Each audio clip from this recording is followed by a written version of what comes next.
So how about being home for good now for a few games?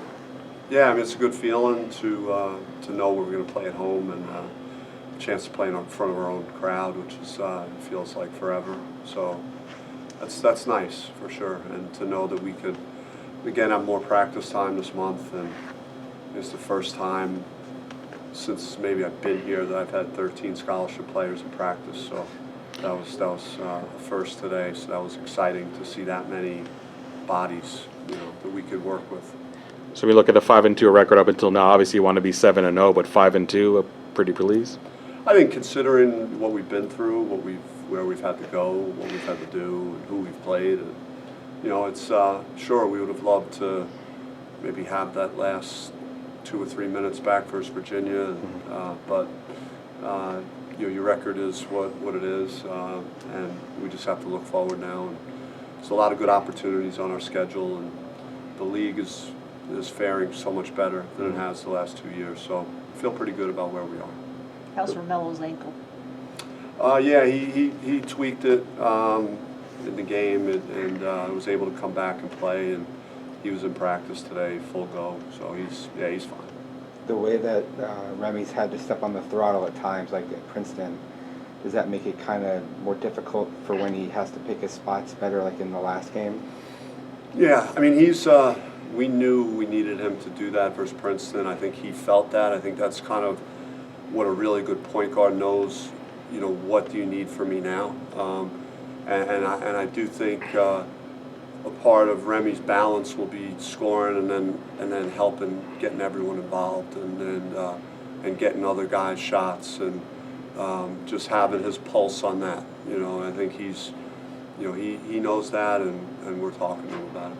You mentioned this is the first time you kind of had a full arsenal, and you look back to the last 2 years, and it didn't seem like you got everyone until January. How much do you think that's going to help you, having everyone going into conference? Well, I mean, it's the minute distribution was spread out. That's maybe the first time I played 10 guys, that many players in a game, and it's going to shake itself out over the next few weeks. Sometimes, like 2 years ago, my team was I was ready to hit go button, and we were ready to win all kinds of games, and we kind of knew our identity. And I still think that to a degree we're figuring out rotations and who's going to step up, and then the next several non-conference games will set up for what you're going to see from us in the Pac-12. I don't know how you could play more than 10 guys. That's crazy, but so there's a lot of competition, and that's going to make sure we have accountability. So do you kind of hope to have a set starting five by the time conference play rolls around? I mean, there are a few guys that I know that are never going to leave the lineup unless there's some type of injury. So there's a couple of those, and then everything else is still being determined right now. So I know that the game at San Francisco last year didn't happen because of the fires. Is a kind of validation for you that you do stick with that game and the scheduling, and you come out the way you come out of it? I mean, I just think you try and honor your agreements that you make, and that's a part of what we did, and we really honored it. We sat in that airport in Phoenix for almost 6 hours before we got on a flight, so it wasn't the easiest travel scenario. But like I said after the Princeton game, and the Princeton coach was very gracious to thank our program for going and playing that game, because a lot of high majors will not do that, and I think it's good for the health of basketball to be able to give some of those good programs that have had good history, a chance to host a game like that and have their campus, have a power conference team. I mean, they've had some of the greatest players in the history of basketball play at San Francisco. So I think it was overall there was a lot of reasons why it was a good thing for us. As far as the quality of opponent and what they presented you as far as challenges, we were probably pleased with that factor too. Yeah, I mean they have a good inside player. They have a good point guard. They have shooters. I mean they were 7-1 coming into the game, and then they came back the very next night after a really tough game with us and played very well versus Cal. So it was I think it kind of validated that they're a pretty good basketball team. That wasn't the prettiest of endings, but you got stops on their last 8 possessions. What have you thought about just your defense overall and then in maybe key situations? Yeah, I just think it's been better than I expected, and just across the board, and just I think the length at the wings and the speed in the backcourt, and the way Romello was rebounding, and even Jalen Graham for a freshman to come into that environment and be as productive as he was in his minutes. There were really a lot of positives. But yeah, that last minute, I would love to forget that. And we looked at that and talked to our guys about some of the issues in that last minute. But outside of that, it was another strong defensive effort, because we didn't turn them over like we have turned some other teams over this year, but we held them to really low field goal percentage shooting. How about 3 close games? Obviously, it's got to help you down the stretch the rest of the season, having played 3 games down to the buzzer. Yeah, I mean, you want to know that you can play in a close game, and then you want to gain confidence from learning how to win close games. So it's we're happy to have won 2 of the 3, and I think for us moving forward, it's not as much for me about winning, and it's always important to win. It's about like us playing better and getting better, and improving in some of the areas that the coaching staff is valuing right now. And we're hoping that the couple of days in practice we had leading into this game will address some of the concerns that we have. And because you just want to keep getting better this time of year before you get to conference play. You mentioned Khalid was one of the guys that kind of took advantage of the competition. What did you see that kind of made you so happy about him to just keep playing?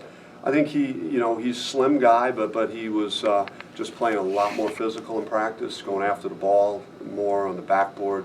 At that position, you need a guy that could rebound, and we knew with what we lost from rebounding that was going to be a priority, and he's shown that going to the offensive glass, and he's just being more physical around the basket. And then again, he's been doing a lot of things that don't involve scoring. So, and I told our team, I thought his minutes versus Princeton, he played very well and wasn't necessarily being a big-time scorer, but he was like doing all the little things that we need him to do. And then all of a sudden, at the end of the game, he's hitting the big shots at the end. And so it's not like we're just looking for a guy that's going to come in and put numbers. It's going to be your all-around game. And he was showing that leading into practice, and the coaches were talking to me about him. And then when I put him in the Virginia game right before the half, he played well in those minutes, and that kind of carried over into Princeton. So was there like a switch in practice before that Virginia game where you felt comfortable enough to play him because of his physicality in practice? Well, we didn't make a lineup change at that point. He just got a little more time. He thrust himself into the rotation a little sooner, and then once the door opened for him, he really kind of ran through it, which was good to see how he played. And then he built on it again in the San Francisco game. I mean, his numbers weren't ridiculous, but they were very simple and efficient, and just making the right plays. Objectively speaking, do you think Romello not being overshadowed, so to speak, by Zylan like it was last year is really helping him to shine, play his best basketball? I think with Mello, it's just been he knows that he's older in the program now. I think he saw the opportunity, and I've really been saying it through the whole summer, how good he's looked and what kind of condition he was in, and he just got more pop in his legs, just getting off his feet better around the hoop, changing ends really good. His motor is at the best it's been. So he's worked on his shooting, even his misses, and I hope it continues. Have been just like in and out, and so he's like really, his touch has been good. So there's just been a lot of things that I've noticed that that has told us that he was ready to have this kind of start. And even free throw shooting has really improved too. Yeah, I mean, I touched on that. He put a lot of work in that. And again, if he faces up and he's open 15 feet, 17 feet, then I'd have confidence in him, taking that shot as well. I don't think that's really come his way as much yet, but that's something that he's done in practice that that we think he's added to his game.